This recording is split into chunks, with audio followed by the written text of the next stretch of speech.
You are listening to Peak One Sports.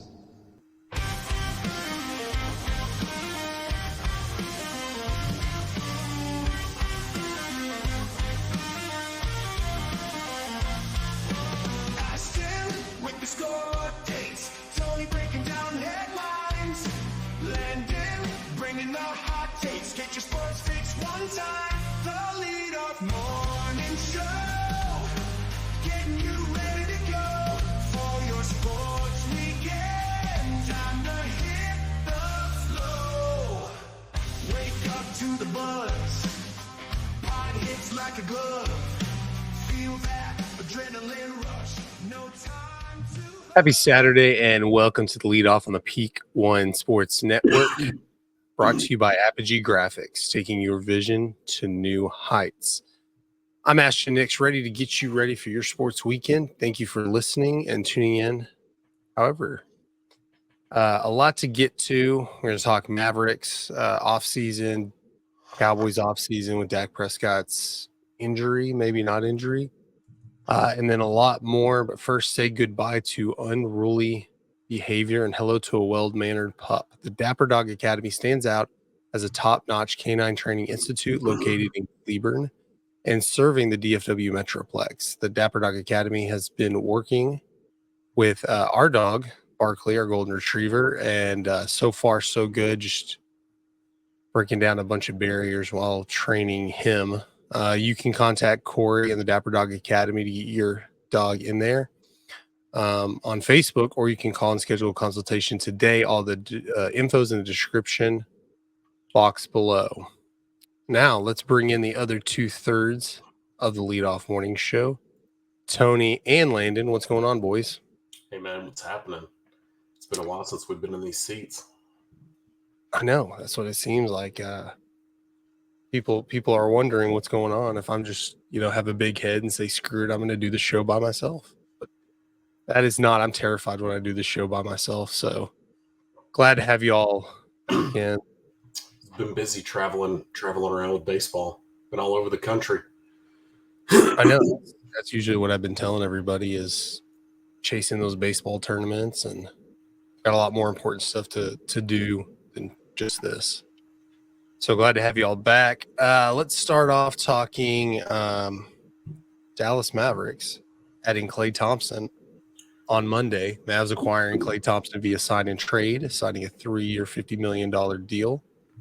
The 5-time All-Star joins the Mavs after 13 seasons with Golden State. In return, the Mavs send 2 second-round picks to the Warriors, and Josh Green heads to the Hornets. We talked a little bit about this on previous shows. We're almost a week past this trade. What are y'all's thoughts on the Mavs? Klay Thompson. Go ahead, Landon.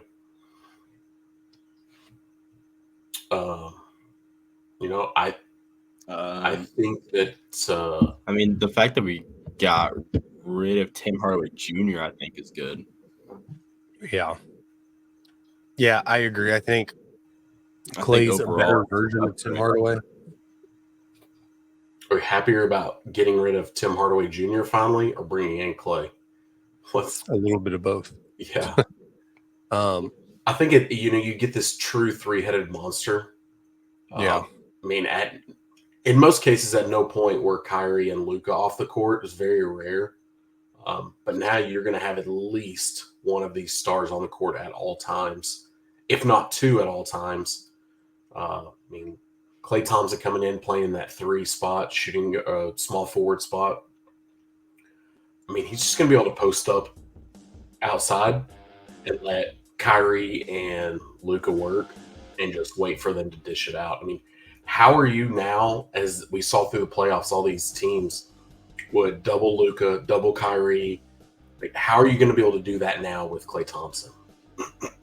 Yeah, Klay, the main difference between him and Hardaway Jr. is Hardaway Jr. can shoot the 3. Most nights. Some nights he's just terrible, but Klay can score other ways too.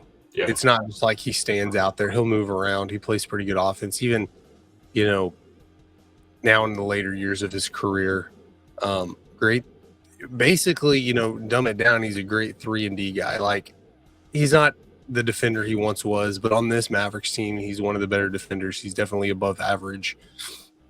And ideally, Luka's going to find him a lot more times where he's going to score a lot of points and Luka's assist numbers are going to go up, and it's just another option to have out there. I think ideally you would want somebody like Klay Thompson to be your sixth man. But, I mean, on this team, he's, obviously going to be in the starting lineup.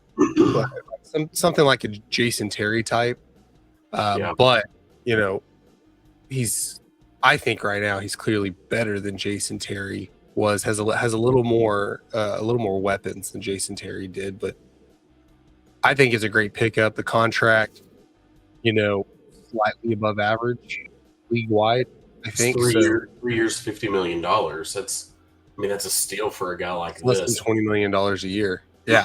Yes. Worst case, it doesn't work out. Like, okay, well, it's not a terrible contract. It's not like the Dwight Powell deal where you just couldn't get rid of him, or Tim Hardaway Jr. where you just couldn't get rid of him. And I think the Mavericks are bolstering up where they go with 2 stars. And, last year when they made a big trade at the trade deadline, getting Washington and a couple other players, you saw what we had been saying for so long is they just need good role players.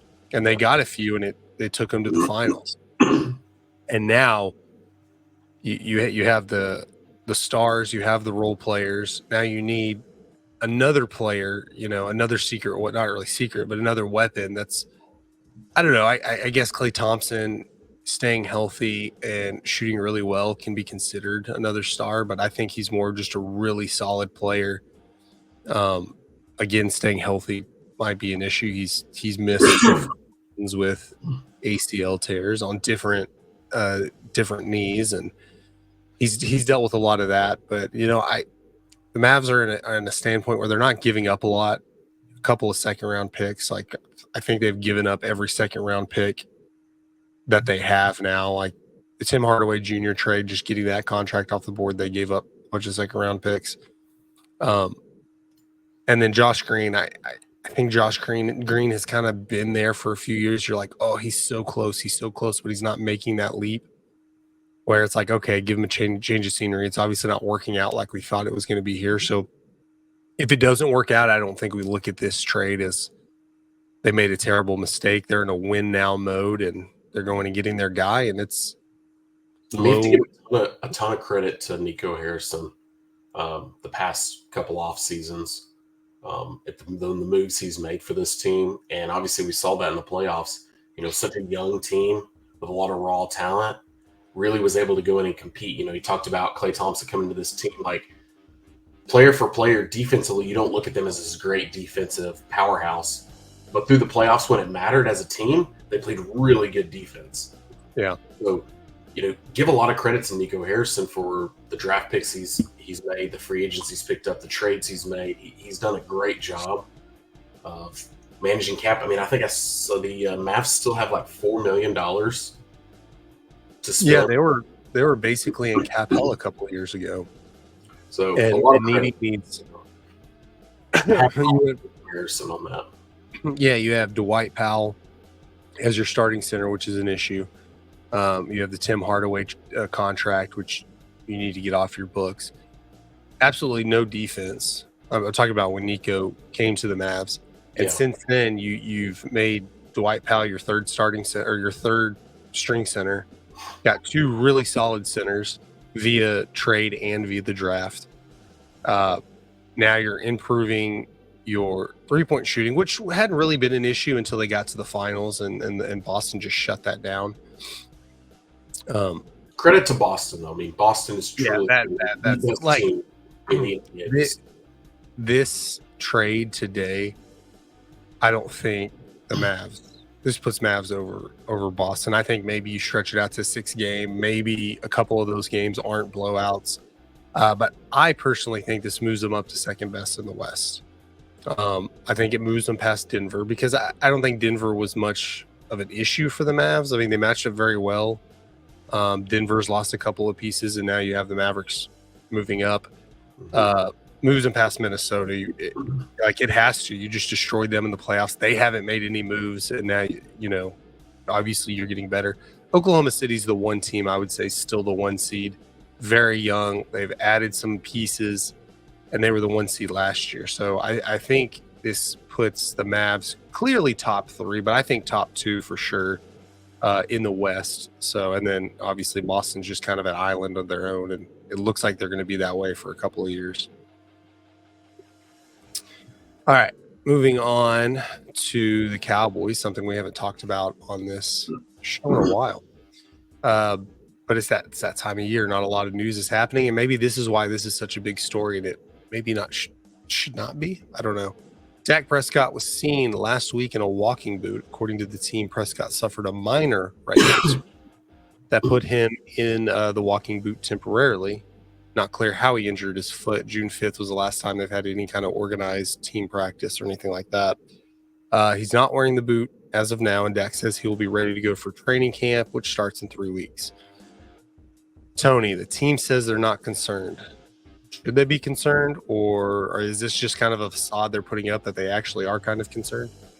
No, I don't think so. I mean, this guy's been on vacation. That's where these pictures were taken, was when he was in Cabo, walking on a beach, had the walking boot. Like, I think more precautionary things here. Who knows? He sprains his ankle in a hotel room on vacation, throws a boot on, just a precautionary, like, let's keep this thing, don't let it keep bothering you. Let's just get it knocked out. I mean, just as of yesterday, reports were that he had seen him now walking without the walking boot, so it's already off. So just a few day period that he even wore it. I don't think this is any cause for concern. I'll play devil's advocate. He takes the walking boot off after the Cowboys say they got pictures of you in a walking boot, take it off. Or maybe that'd be funny if Dak Prescott's like, hey, I'm just going to put a walking boot on today just to freak people out. No, maybe it was a preventative walking boot so that he wouldn't. Yeah, just wear a walking boot, just so you don't get hurt. My dad bod middle-aged ass will sprain my ankle at a vacation. The starting quarterback for the Dallas Cowboys should not. Now, I know weird stuff happens, but when you're on vacation, you shouldn't be doing things that have any chance. Now, you could trip, you could do whatever. It's weird, but you're supposed to be in peak physical shape. And we've seen these little nagging injuries for Prescott when he's had a heel issue, and he's like, oh yeah, or a calf issue. He's like, I'm fine, not a big deal. And his season just doesn't go the way it's supposed to go, even though he appears to be fine. The Cowboys are going to say they're not concerned. Whether they are or not, they're not. They're going to come out and say, oh, it's not a big deal. I don't think this necessarily. I don't know that it affects contract negotiations at all, but it definitely doesn't help it on his end, where if it doesn't go well, the Cowboys can say, well, dude, you're not taking care of yourself. I mean, they can just throw that in there as a negotiating tactic. I think he's going to be fine.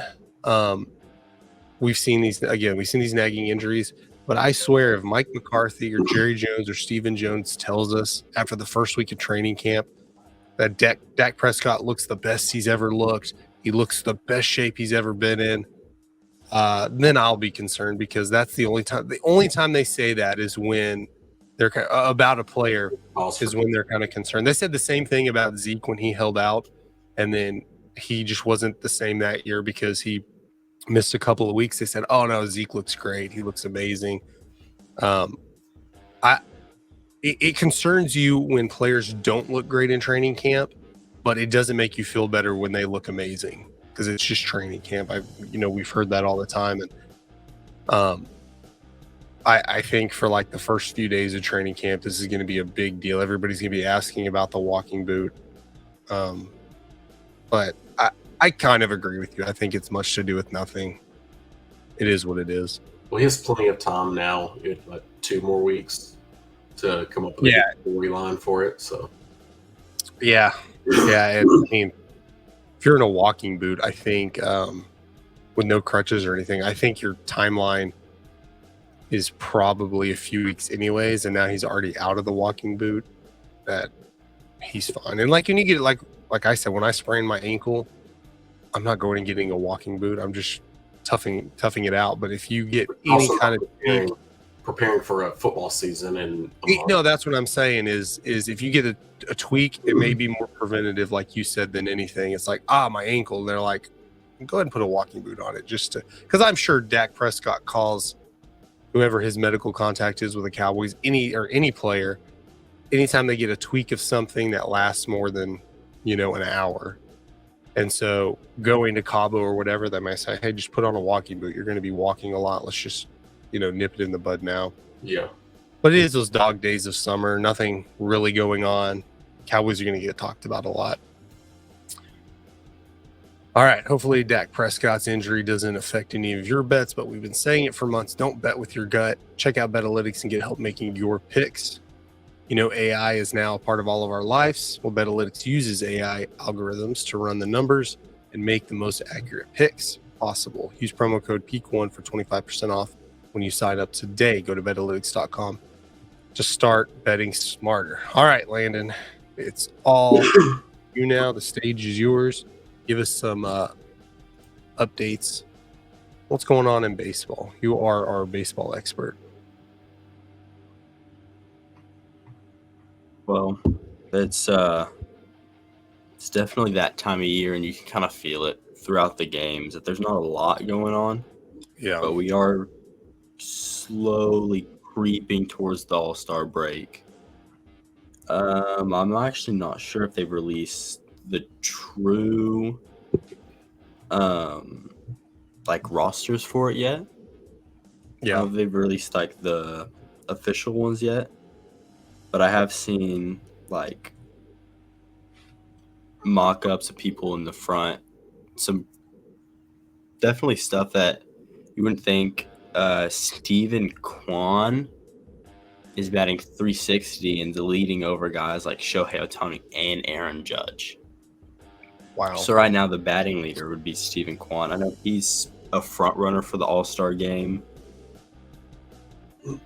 But probably not getting a lot But of... you can just see it across. Yeah, we'll get the official All-Star. Okay, I found so I have released the All-Star starters. Okay. The starters maybe, but Yeah, we'll get the full roster. So the AL starters, I don't know about the rest of the lineup. The AL starters, the outfield is Steven Kwan, Aaron Judge, Juan Soto. The infield, Vladdy at first. Jose Altuve made it at second. Gunnar Henderson at shortstop. Jose Ramirez is at third. Rutschman is behind the plate, and Jordan is DHing. So we went from what was it, 5 or 6 All-Stars last year? Starters Rangers had to none in the DFW area. Starters, yeah. So the fan vote is for the starters, correct? And then there's another way to pick all the reserves, correct? Is that I like want when to we say go it's all form? the same. It's all the same. Okay. So Yeah, I think it's in all that fan case, voted. because I know a couple of Rangers Corey Seager will make the All-Star game, probably Simeon. Yeah. Popularity, maybe a couple others, but I'm surprised that they're just not thrusting Seager into the starting lineup because it's at the Ranger Stadium. It's at Globe Life Field. I don't know. Do they still have the rule that there has to be one player from every team represented, no matter what? I would imagine that. I think I remember them having that rule. I don't know if they still have that rule. I don't think so. Okay. But I mean, the team that's Because in the past years, it's always been let's be able to make it. Yeah. I mean, because now the game doesn't really mean anything. If you thought it meant anything before, because you get home field advantage of the World Series or some, when they used to do that. But I think for home team purposes, they should really surround everything, put everything around the home team's all-stars, which maybe they will, but I think Seager's dealt with injury issues, but like he more or less is the best shortstop in the. I know he was last year. Simeon should definitely be in second base starter. Okay. Yeah, they haven't released the reserves, and they haven't released if people are going to actually play, because that's another thing that people always. That's true, because I think the Rangers only had 4 starters officially, and then I think Garcia was thrust out there because of Trout was injured or whatever. Like there could still, they might thrust a couple of them for injury reasons. Yeah, I know that recently people were trying to get Paul Skeens in the All-Star game. Be cool. I'm all for that. That's cool. Like the numbers he's showing, like with I don't remember the minimum amount of innings you have to pitch, but they're like he's qualified to be added into some of these races where he's like top 3 and everything, and he's like the only player to have done that without starting in May or whatever when his first start was. So I'm like, because the All-Star game means nothing and you're just kind of adding, but if there is a rule that says every team needs to be like, you're going to put players in there just so a team is represented, then you can't say, well, if he's taking up a roster spot, that's taking up a spot that there could be an actual guy that deserves to be like, I don't care about that. Like, he's saying off right now. Yeah, exactly. It's ridiculous. And I mean, you're at best saying, okay, you might be screwing up contract negotiations for a guy because he didn't get listed as an all-star or whatever, which you still can just expand the roster or whatever. Just like the Pro Bowl. Like, even if they don't play in the Pro Bowl and you're a reserve, you're still all a Pro Bowler, I think he should be in. If MLB, because they're terrible. I think he was the players, kind of like the spark. Mm-hmm. Yeah. Do you have any rumors about who's going to be in I think he's the spark, and really the whole Pirates roster. No, I haven't heard anything about the home run derby. I mean, I assume. I think Judge and Ohtani have already said they're not interested. Yeah, unfortunately. Is Gunnar Henderson, the shortstop for the Orioles. I mean, he's like 26. Usually, I know he's in it. Usually you'll get like 1 star in and then a bunch of no names. Sort of like the dunk contest. Yeah. Yeah, Gunnar Henderson said that he would be interested in doing it if they invited him to do it. Have you seen the jerseys, though? Yeah. I actually saw them in person at Academy. For the All-Star game? Yeah, they have a whole section of the... Yeah. I'm not a big... I don't know if I'm a fan of that. Colors, they're wild. I'm not a fan of All-Star jerseys in general. Well, I mean, I guess for like the home run derby and stuff like that. But like for the game... Yeah, exactly. The game, you should go. And I can't believe this is such a big issue. Like, I may be wrong, but I think most fans want them to go back to just the normal jerseys. Like, I get you sell a lot of jerseys, but you can still use them for the home run derby and all the other events. But yeah, go back to just your regular home uniforms. That was so awesome. When teams just wear they wore the whites and then the other team wore the grays and you have to worry about it. But whatever, what do we know? Some of my all-time. Well, they could do if I always like you would hurry up and give everybody City Connects. Yeah, I always like this time of year because of the All-Star jerseys to see what they came out with. But one of my all-time favorites is when the All-Star game. I don't remember. I mean, it had to have been like late '90s, early 2000s. The All-Star game was in Colorado. And it was the first time I'd seen this. They did sleeveless jerseys. Yeah. And they had the number on the back. And instead of the name being like a normal nameplate, it like went like down the side of the numbers. Those are like King Griffey Jr. in the home run derby. I remember that. Yeah. Wearing that. Yeah. Yeah, where it didn't just say American and National. It actually said the team names on there. Yeah, I remember that too. I think they only did it a couple of years, but I kind of liked whatever color scheme they picked. The other team was the exact opposite. Yeah. So if it was like, like the uniform, the jersey was red with blue stripes, it would have been the other one's blue with red stripes or whatever. Just keep consistent. But then in the All-Star game, they didn't wear those. Those were just everybody on the sideline or everybody in the dugout and just on the side during the home run derby. And then I even think the All-Star softball game, not All-Star, the celebrity softball game, they even wore some of the uniforms. But I've never heard anybody make a point that it's better for the All-Star game to wear the All-Star team uniforms during the All-Star game. I've never heard that take. So I just don't understand why they can't MLB can't listen to the fans. You can't possibly lose that much money on jersey sales.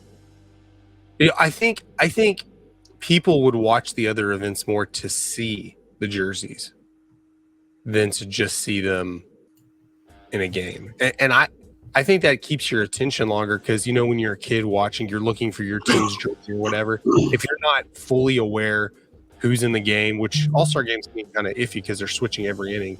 But if you're not,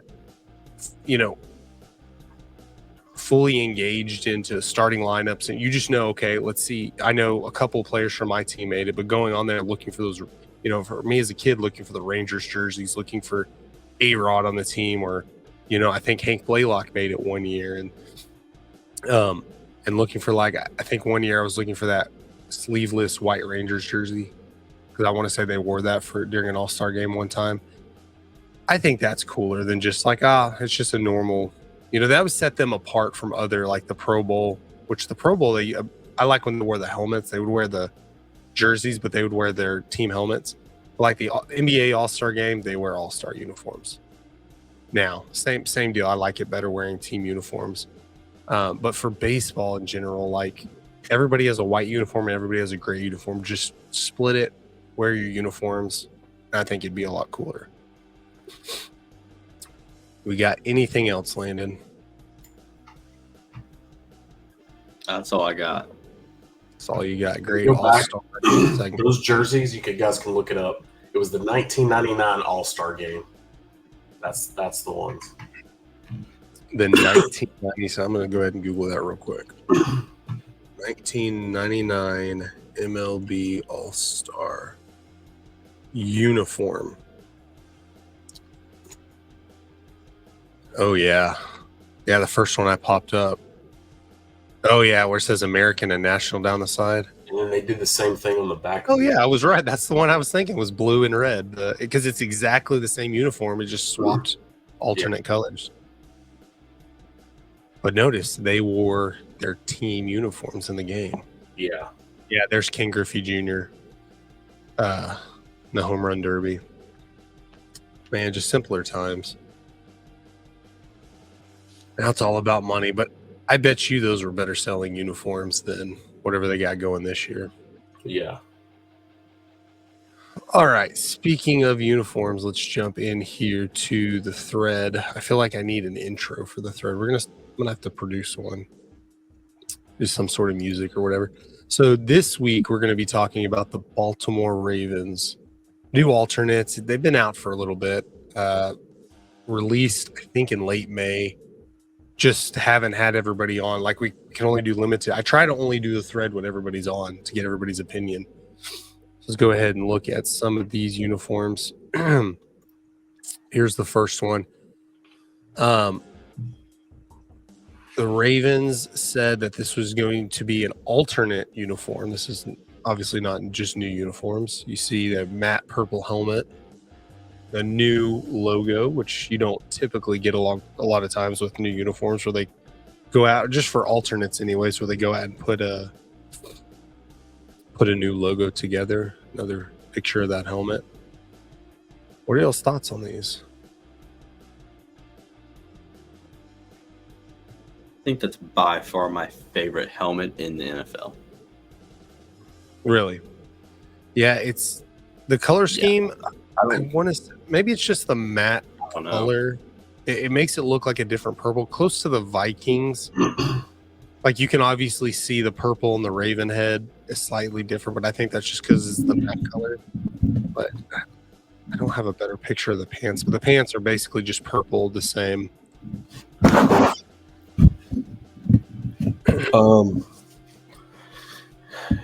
Yeah, I like them bringing in more gold to it.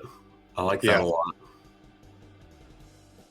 You know, I think they should wear pants with this. Like I know they had a gold pants that they've worn a couple of times that people really didn't like, but I think with an alternate uniform you can pull that off.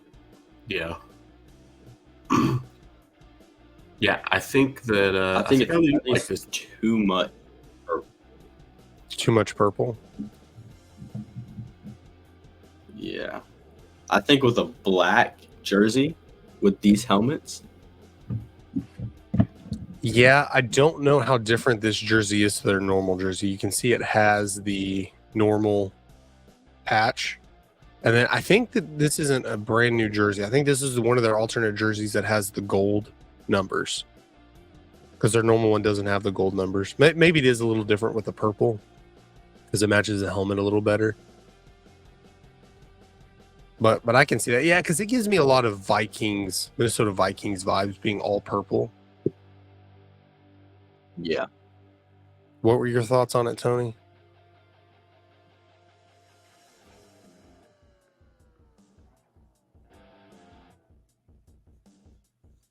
I think you're muted.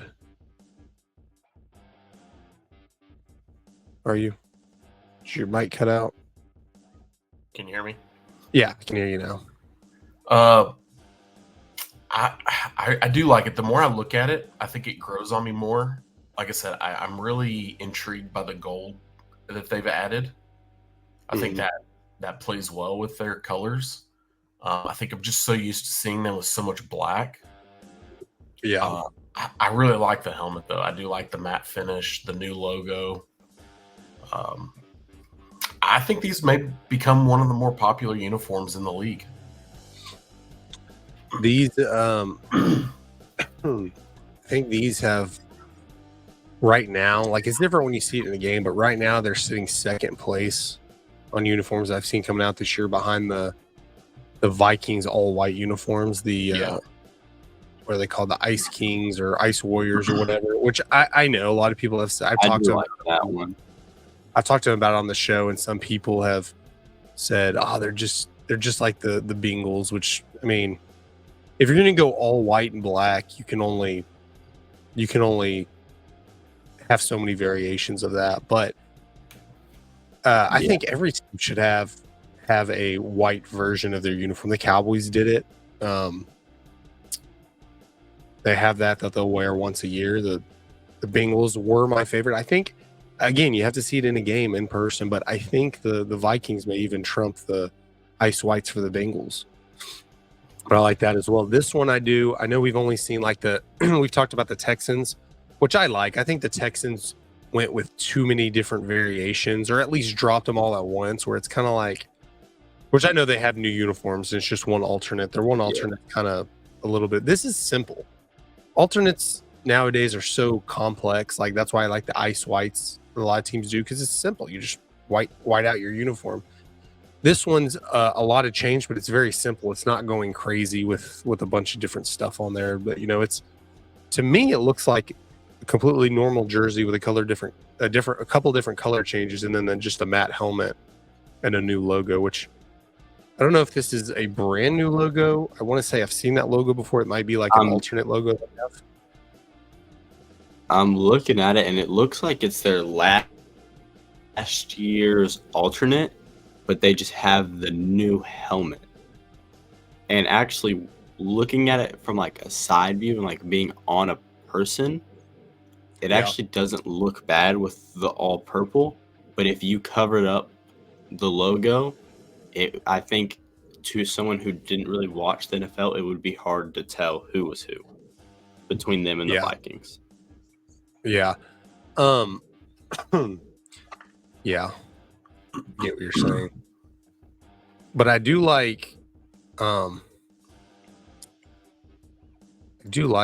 like I said, how simple it was. And again, this jersey, like you just mentioned, the same as our alternates, because I do remember But when teams would wear different alternate jerseys and that's it, the pants weren't really different. The helmets weren't. I know the Cowboys kind of did it for Thanksgiving a couple of years when you weren't allowed to have two different helmets, where the jersey just doesn't fit with the uniform. Yeah. But make a uniform around the jersey. And I think because, like I said, I didn't get a good enough pic to see the pants, but you can see there's I think that's a gold Baltimore logo. But when they wore these jerseys with assuming these exact same ones with the gold letters, it kind of looked out of place because they'd still wear the same pants, the same helmet. And it's like, you're just wearing too much gold. Like the Rams for a while, when they moved to LA, they were kind of going away from the gold phase. They hadn't quite gone back to their blue and yellow, but they changed their helmets to just the blue and white Ram helmets. Yeah. But the jersey still had that random gold stripe on the shoulder, and that was the only gold on their uniform, and it just looked out of place. It's like you can't just throw in an alternate jersey nowadays. You kind of need the uniform to go with it. Well, I think the change in the helmet rules has really enhanced what they're going to do going forward. Yeah, exactly. That's where you can get really, really specific, because the Cowboys tried to do the all white uniforms and they looked fine. They weren't bad, but when you're going with your normal helmet, because we've mentioned it before, the Cowboys have like 6 different blues on their uniforms. They have like that teal color, they have regular blue, they have dark blue. To me, on their classic uniforms, that's fine. Like I don't even really notice it as much having all the different blues. But when you go to wear the dark blue jersey, you need to wear the gray pants, Yeah. But when they would go with their all whites, until I know recently they went with the dark blues and it kind of worked, but I like when it was white helmet, white jersey, white pants, then all the dark blue. Yeah. You just have basically 2 colors. You're not worrying about all the different blues, all the different whatevers. And this kind of does that. You have the gold face mask right here. I think that's what it lacked with the jersey. Wearing the gold lettered jersey is you don't have those gold accents as much on the rest of the uniform. And it fits well now because you have all purple. Then you have the gold accent where the helmet has the gold stripes, the gold face mask, and then the gold numbers. The gold numbers don't stick out like a sore thumb because you have the extra gold on the helmet to really emphasize. Because gold obviously is one of their colors, but they really don't. It's really black and purple is their main color scheme, with a little bit of gold, but you can't just put gold on one aspect of the uniform. It's kind of have to be evenly distributed throughout the rest. Yeah. And I think, again, I don't know. Yeah, I'm a big fan of this. It's the more I'm looking at it, man, I'm just looking at all the details of everything they hit. Man, they hit right on this one. The gold face mask is amazing on this. Yeah. It really brings it all together. You can even see on the 3D letters on the front of the helmet, the outline around them, the 3D part of gold. Yeah, they did a good job with this. Give us y'all's thoughts on here, all the listeners. Comment down below, because I know y'all like to get in here and tell us our opinions don't matter. So y'all's opinions matter. So get on here and let us know. So yeah. We're the sports show of the people. Of the people, exactly. We're not ESPN. We'll report some stuff, but we're really just on here to give our opinions, not everybody else's opinions. You want your opinion? I don't know if I like those. Houston's. See, I like Houston's new uniforms. They're very simple. I think I have Houston's alternate, and then those. Okay, the alternates, I'm trying to think because I don't have the pictures pulled up. The alternates for Houston. It's like the Oilers. Okay, it's weird because they got new uniforms as well. They're new normal uniforms and alternates. And their regular uniforms, I don't even know if they're wearing anymore. But they released 3 new uniforms. Usually that's the thing now. You release 3 or 4 uniforms. I know this isn't really Houston's alternate may be different. They wear it more often. This is I guess if you want to compare it to MLB and NBA, the City Connects. This is our uniform for this year. This is our cool uniform. We might wear once or twice. And Houston's, I think it's just their uniforms now, which Houston needed an overhaul. They went with the same thing since 2002. It's just they threw in a red jersey and a red helmet recently. Well, Detroit got new uniforms too. I don't know if y'all ever saw that. Yeah, Detroit's is pretty simple. I like them. It's not huge. Like, Yeah, unless somebody said something, you probably wouldn't even really notice until you watch the game and you're like, huh.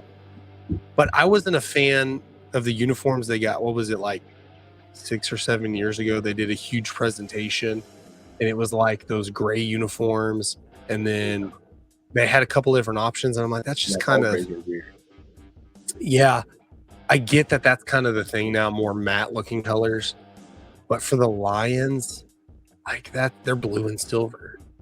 Yeah. Like silver, not that gray color. And they were okay. I mean, they lasted quite a while, and now they kind of went back to more of their classic look. Sort of like Arizona did. Arizona has new uniforms, and it does look different than their classic uniforms, but they went back to more, a little simpler. Like, I think uniforms have gotten similar with the Vikings, where you're just adding a bunch of stripes and crazy things on uniforms that are so different. Yeah, we're seeing the opposite trend. What we're seeing in football, which It's we going talked back about to like simpler. a year ago, we talked about that the NFL, we were going to start to see more simplistic designs. Yeah.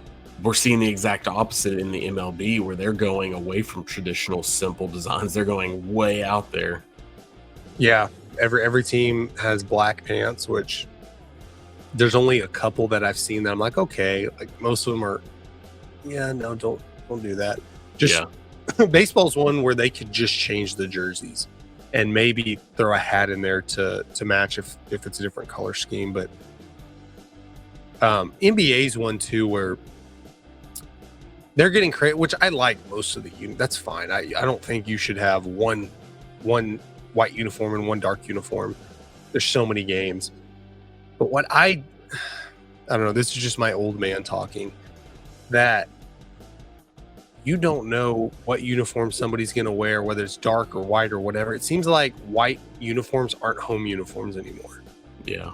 Like the exact opposite. It's like, hey, we're not going to wear our whites out, which I like. Going to a game, I think, is better when your team wears white, because you get to see the variety of colors on the away team. But I guess that doesn't matter now, because your team could wear, Mavericks could wear green, they could wear dark blue, they could wear regular, bright blue. There's so many different options now. But I think they got crazy with the alternate uniforms, where it's like every other game they're wearing these alternate uniforms. It's kind of refreshing when you see them just wear the white jersey that says Dallas, or a dark blue jersey that says Mavericks on it. It's like maybe once a week do an alternate, just like, oh look, it's a special night, they're wearing, change the court, do the City Connect, whatever. But it's like you have like 6 uniforms, and every game it's something different.